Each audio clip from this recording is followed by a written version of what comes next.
So who exactly is Anna Kasparian? A dynamic and well-known host of The Young Turks, Anna Kasparian is well known within the online political space on both the left and the right. After a few stints in radio, Kasparian got her start with The Young Turks after essentially making a guest appearance in 2007. Anna admits that part of the allure of working for the Young Turks was the ability to inject her opinions rather than blandly reading facts from a teleprompter. Anna's passion and willingness to call out injustices for what they are have largely contributed to her rise in popularity and led to multiple viral moments for the host. However, in spite of enjoying a reputation as a staunch supporter of progressive political views and as an advocate for social justice issues, astute observers and fans of the Young Turks have noticed what appears to be a slow but consistent drift to the center on a number of issues.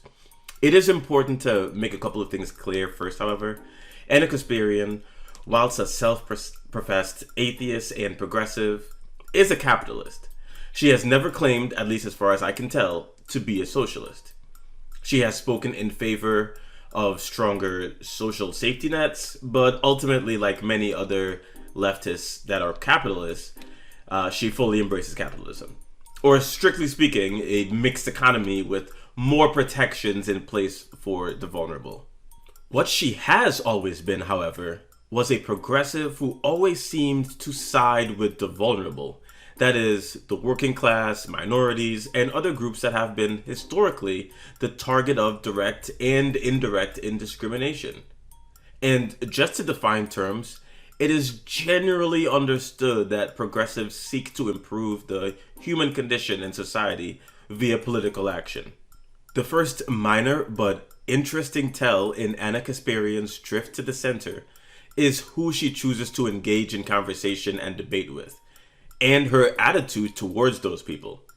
Anna has debated Ben Shapiro, at least twice, Tommy Lorraine, and Dennis Prager. And while public discourse with political adversaries certainly has value, particularly in its ability to strip away one side's ability to strawman the other and go unopposed, however, it is interesting to note that she seems willing to debate people to her political right and not her political left. Tucker Carlson, lumping you in with, I don't know, someone else that I certainly don't think is coming at these debates from a good faith perspective. They're looking for clicks. They're looking to build their public persona. There's a lot of that going on. You're a pretty respectful person when we're engaging in these debates. I don't really see you trying to draw caricatures of me as we're in the middle of these conversations. So to me, that's important. You can just tell there's like toxicity, and then there are people that you disagree with politically, but you can actually have a respectful conversation with them. And because I had that experience with you, I was comfortable, again, having this experience today in hashing out our differences, but also talking about where there might be some similarities, where we want the country to go, because this country's always had a variety of political ideas, political differences, but there was a time in America where people could engage in these debates, engage in these conversations, and leave feeling that mutual respect for one another, seeing each other as fellow Americans, as opposed to my enemy, the other side. We need to, crush them. We need to do that. I want to move away from that. And honestly, during the coronavirus pandemic, I've opened my mind up to some programming that I otherwise wouldn't have listened to. In fairness, Anna sees herself as a member of the political left and likely sees a debate with a socialist as a bit redundant, though she would be incredibly wrong on that front. What is less of a nitpick is the number of needless concessions and outright kowtowing that Anna demonstrates in her debates. Perhaps it is a subconscious desire to not come across as unnecessarily hostile to those on the right, but it is frustrating in the context of a debate to see an ostensible leftist concede unnecessarily in what seems to be a misguided attempt to curry tolerance points from her interlocutor. Nitpicking aside of Anna's debate partners, The real issue here, of course, is Anna's stance on the issues as a progressive and leftist. But I do need to make it clear, this is not some inane, you're not really a leftist if you're not as left as I am attack. There are a broad spectrum of views on the political left, many of whom fall to my right. What makes Anna Kasparian interesting is her slow drift to the right, that she seems completely oblivious to. Unlike Dave Rubin, for example, who was suddenly a conservative when it became financially convenient, Anna truly seems unaware of the shifts in her political leanings. Even more fascinating is that, at least anecdotally speaking, shows like The Young Turks typically serve as a political gateway to more drastic left-wing ideologies such as socialism and communism. This despite the fact that none of the hosts on the show are socialists or communists themselves, or at least not openly. No, this is not a takedown of Anna because she isn't sufficiently anti-establishment, though I could make that argument. But let's take a look at Anna railing against the private prison industry and the prison quotas. Oftentimes when you see these for-profit prisons in these states, first of all, they're not really private. They're paid by the taxpayers, and in their contracts with the states that they operate in, they have something known as inmate quotas. Inmate quotas specify that they need to have a certain percentage of beds full in their facilities in order to carry out the contract with the state. Now, the crazy thing about this is oftentimes those inmate quotas can be up to 90 to 100%, and if the state fails to fill those beds, that means that the taxpayers have to still pay for those empty beds within the facility, almost as if there was some ghost inmate laying in there. Now, there's a really big problem with that because, of course, it's not really saving states money, and to top it off, it's actually giving people, politicians specifically, an incentive to keep pushing tough-on-crime legislation and tough-on-crime laws. This video was 9 years ago, and a link will be in the description if you want to check out the entire video yourself. Now, here are a couple of recent tweets from Anna on rehabilitative justice and also on the issue of releasing prisoners. Not only is Anna incorrectly arguing against rehabilitative justice, which has not been meaningfully instituted in California or elsewhere in the United States, and also shockingly enough, is somehow making the argument that releasing prisoners is somehow not in their own best interest, as if there are people clamoring to remain in prison because of a lack of adequate support systems on the outside. She is ironically making a great case for why a rehabilitative approach ultimately makes more sense in our current system of endless incarceration. Inmates serve their time, come out no better prepared to fit into society as a functioning adult, and must now live with a criminal record for the rest of their lives. This, of course, results in a needless, vicious cycle of crime. But to be clear, this is not Anna's point. She is essentially arguing that those in prison should stay in prison until we fix things, while also displaying skepticism that a rehabilitative system even makes sense. It's a muddled mess of an argument for sure, and while not quite a right-wing talking point, her conclusion ends at the same intersection as a right-wing talking point. Again, I think it's important to note that I am comparing Anna to herself here. Had I seen this viewpoint on Twitter from a random individual, I would just assume they were a conservative, or at the very least, had conservative political leanings, and not think too much of it. This opinion, coming from a self-professed progressive who has expressed opinions to the contrary in the past, is what makes it particularly baffling. A bit interesting to note as well is the lack of pushback that she gets for these awful takes at TYT. Sure, Cenk and Anna will have their on-air spats occasionally, but those disagreements are typically around strategy and not meaningful disagreement around issues. This leads me to believe that either her cohorts are silently agreeing with those takes, or she has obtained enough juice at TYT that pushing back against her less savory opinions is seen as unadvisable. More recently, Anna came under a bit of fire from those on the left from what is unambiguously a transphobic tweet. She attempts to justify it by essentially claiming to be fed up with lawmakers that do little to protect reproductive rights, while trying to use inclusive language to appear as allies. Whilst she also rejects that it is even inclusive language because cis women hate it. Firstly, a legitimate point can be made that the Democratic Party specifically does a great job of pandering when it comes to social and political issues, while doing literally next to nothing to affect meaningful change. I not only respect that point, I completely agree. However, the idea that people with uteruses is not inclusive language because cis women don't like it is just flatly incorrect on at least two fronts. Firstly, she is begging the question a bit by assuming that cis women do not like the term. While I am certain that there are cis women that do not like the term, Anna chief among them apparently, what percentage of women is this? She did not present any data on this as far as I'm aware, proving that the majority of cis women are against this term. And certainly, she cannot be implying that attempts at inclusive language should be shut down if even a single cis woman rejects it. I hope I do not need to explain how ridiculous that is. Even if she could substantiate the claim that the term people with uteruses was wildly unpopular with cis women, it would still be inclusive language. It is literally inclusive in the way it is worded, and its lack of popularity would be a separate issue. This isn't to say that if the term was in fact unpopular with cis women, that we shouldn't take that into consideration. Inclusive language should aim to be maximally inclusive and minimally offensive.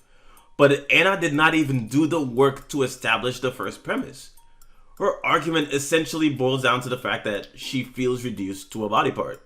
And fine, to reiterate what Anna said to Mike, I am not a woman, nor am I a person with a uterus. So far be it from me to dictate what is the most appropriate inclusive terminology to employ. But Anna also failed to do this. For all of her whining about not liking the term, she fails to offer up an alternative of her own. It is correctly pointed out numerous times to Anna in the comments that in addition to trans women not having uteruses, many cis women also do not have a uterus. The term person with uterus is literally a precise and maximally inclusive term, and Anna's diatribe here comes across as needless whining about nothing. In no way is her life meaningfully affected by this phrase, but she will, without hesitation, go off on conservatives for distracting the masses with pointless culture war issues. Even with this particular issue, where I think it is clear that Anna is wrong, I am in no way saying she is or is not a transphobe, but the tweet clearly was. And more importantly, the intent here is not to demonize or even cancel Anna, but I do think it is important to call out this behavior. Personally, I want to believe that the tweet was thoughtless and she is only doubling and tripling down because admitting fault can be particularly difficult. Anna's tweet was essentially 1 degree away from, I miss when men were men and women were women. Except, even that statement would be more of a dog whistle, whereas Anna's tweet was blatantly and needlessly transphobic.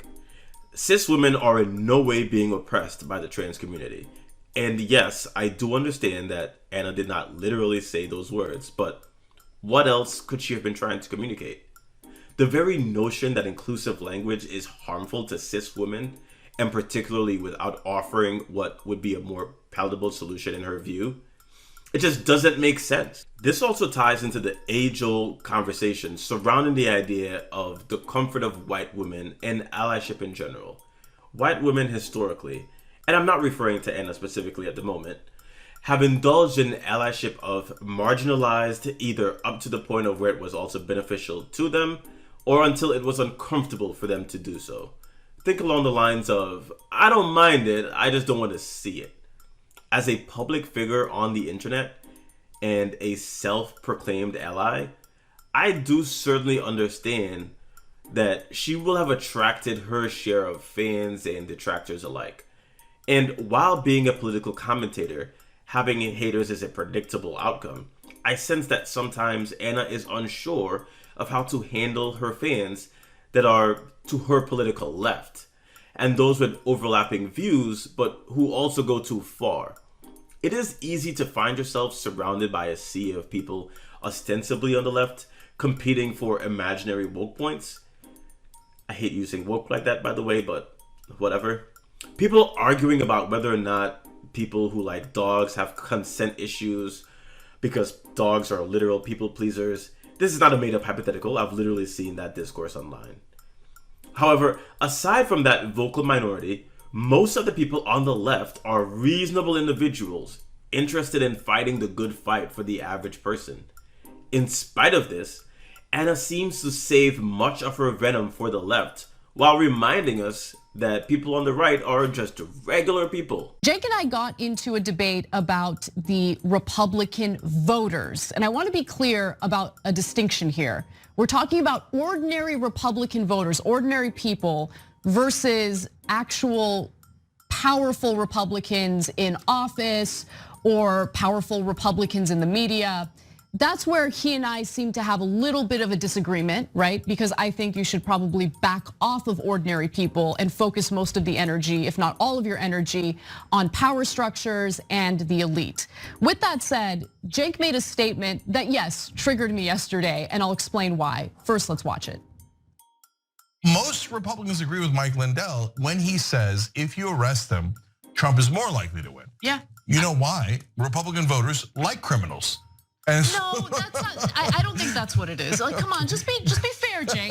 It's not because they love. Because you're being ridiculous. No, you're not being fair. You're being purposely inflammatory and ridiculous. No, they'll see Trump as like some sort of victim, right? Yes. As someone who's being targeted politically. Poor guy. We got to stick up for him. It is Anna's insistence on coddling the average right-winger that I find particularly baffling here.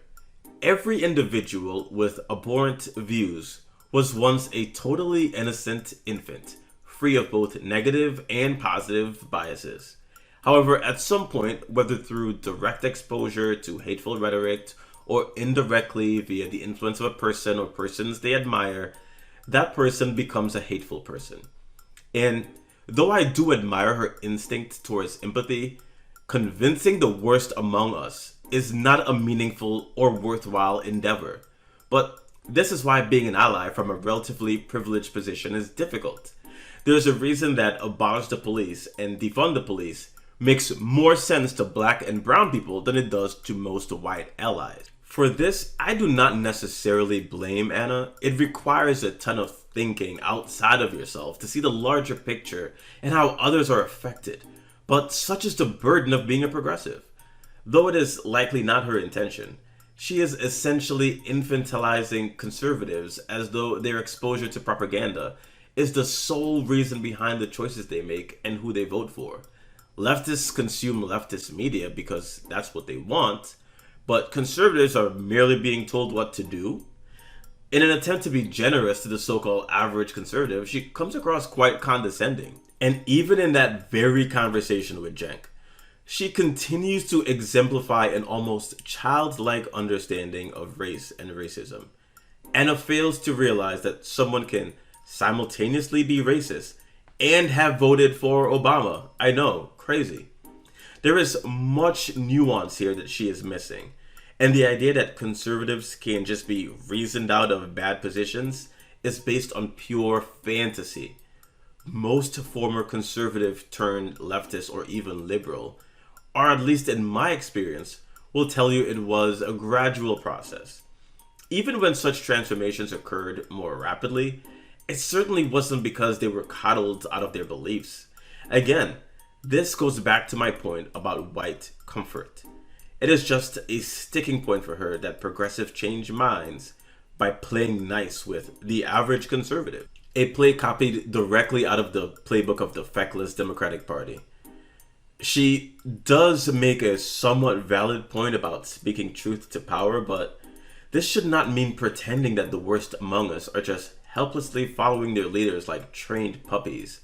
And even on the point of engaging with politicians, Anna seems to have a confused take on this. To be clear, no one was suggesting that Marjorie Taylor Greene should be banned from doing public interviews, but merely that there is no substantive value in interviewing her. Obviously, that would be a personal call for the media organization to make, but the notion that it is important to platform someone like Marjorie Taylor Greene is completely absurd. Marjorie Taylor Greene is indeed a sitting member of Congress, but she is definitely not a serious person, let alone a serious politician. This is the congresswoman who introduced bills like Fire Fauci Act, We Will Not Comply Act, and Justice for Vaccine Victims Act. She is not to be taken seriously. And if you are tempted to argue that not taking her seriously is a mistake because we could be underestimating a potentially dangerous person, an extremely valid argument can be made that Donald Trump only won the 2016 Republican nomination because of the drastically outsized coverage that he received to begin with. Whether it is her intention or not, Anna is essentially playing the role of the so-called enlightened centrist. It is not a reasonable argument to insist that unreasonable people are platformed.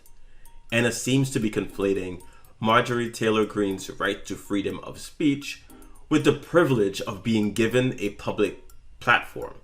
But if Anna Kasparian's worst crime was moonlighting as an enlightened centrist, one could perhaps generously assume it was a misguided attempt on her part as a public figure to bring in conservative viewers to TYT. However, let's take a look at yet another example, perhaps the most egregious one yet, of Anna being practically indistinguishable from a Fox News host. There are progressives, I don't know if it's progressive policy, but progressives in places like California who have made terrible decisions. And so one of those terrible decisions is essentially doing away with anti-camping laws, right? Allowing people to camp out wherever they want, whenever they want. And if, like, we have a homeless problem in California. We have it all throughout the country, but it's particularly bad in California. And so the argument is, well, if there isn't public housing available for people, they should be allowed to camp out. Okay, but there's also a problem right now where there is public housing available and individuals will say, no, I don't want to take it. I don't want to follow the rules in the public housing. And so as a result, I would rather camp out. Progressive lawmakers are like, we should allow them to camp out. And you know what happens? Crime happens. Open air drug markets happen, and it's the truth. These are the facts of the matter. In fact, it was addressed in this Daily Beast article, and honestly, it was cathartic to read it because everyone denies that this is happening. What would be the motivation behind an ostensibly progressive political commentator essentially demonizing the homeless while simultaneously blaming them for their own problem? Is beyond baffling to me. Let's specifically deconstruct her claims for a bit. Firstly, she makes a claim that homeless people are rejecting shelter because they do not wish to abide by the rules of the public housing units. This is a bit of a broad and bold claim to make without providing even a single anecdote to support it. By and large, people do not desire to be homeless. So even if this has happened, it is likely the exception and not the rule. Secondly, in the cases where people are turning down public housing, what rules are they refusing to abide by? This seems like it would be a relevant detail. Do we expect homeless people to abide by unreasonable rules just because their situation is desperate? This is the problem with cosplaying as a journalist.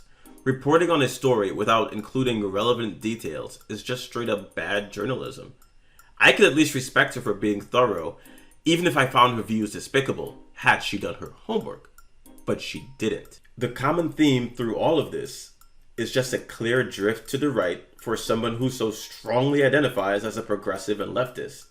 What makes this apparent shift even more head-scratching is how unprovoked some of it is.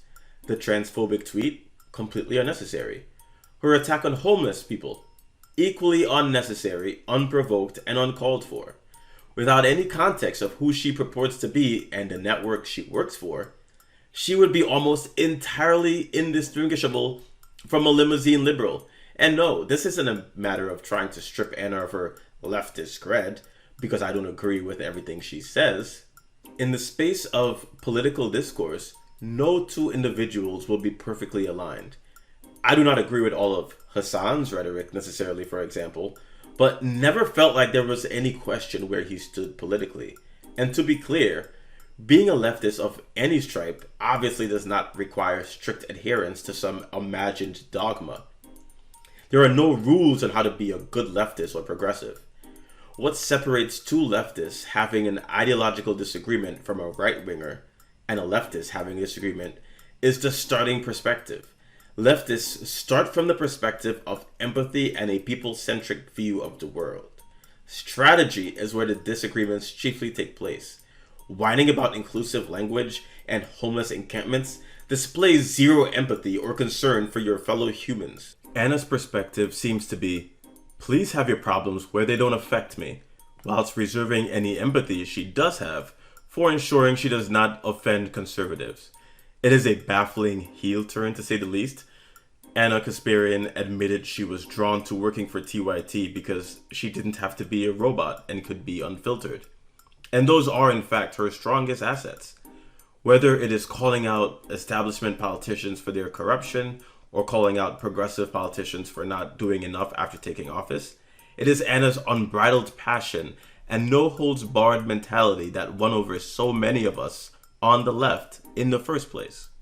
So whether it's Anna tweeting transphobic things or crapping on the homeless or advocating for infinite tolerance for intolerant people, or whatever the case may be, it is becoming quite obvious that the things that she is saying is no longer ideologically consistent with whom she purports to be publicly.